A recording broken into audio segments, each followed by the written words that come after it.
இந்த ஆடு ரொம்ப ஏழை. நாள் முழுக்க சாலை ஓரத்தில் சுற்றி மக்கள் தரும் உணவு குச்சிகளால் தான் பிழைக்கிறது. ஒரு நாள் ஒரு மனிதரிடம் உணவு கேட்டு மெல்ல அழுது நிற்கும் அந்த ஆடுக்கு அவன் கோபமாக காலால் தட்டி தள்ளி விடுகிறான். ஆடு தரையில் விழுந்து வலி கொண்டு உட்கார்ந்து முற்றாக அழ ஆரம்பிக்கிறது. அந்த நேரத்தில் ஒரு நல்ல மனசுக்காரர் அங்க வந்தார். அவர் அந்த ஆடுக்கு அருகே வந்து அதை மெத்தமா தழுவிக் கொள்கிறார். ஆடு அழுது கொண்டே அவரை நோக்கி அன்பா சாய்ந்து கொள்ளும். அவருக்கும் கண்களில் நீர்த்துளிகள்.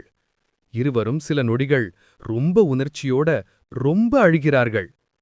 பின்னர் அந்த மனிதர் அந்த ஆடை தன் வீட்டிற்கு அழைத்துச் சென்று பச்சை புல் நிறைந்த வயலில் அதை சுதந்திரமாக மேய விடுகிறார். அந்த நாள் முதல் ஆடும் மனிதரும் ஹர்ஷமா சந்தோஷமா ஒன்றாக வாழ ஆரம்பித்து விட்டார்கள். அட, இவ்வளவு நல்ல மனசுள்ள அந்த மனிதருக்கு நீங்க இன்னும் ஒரு லைக் கூட போடலையா?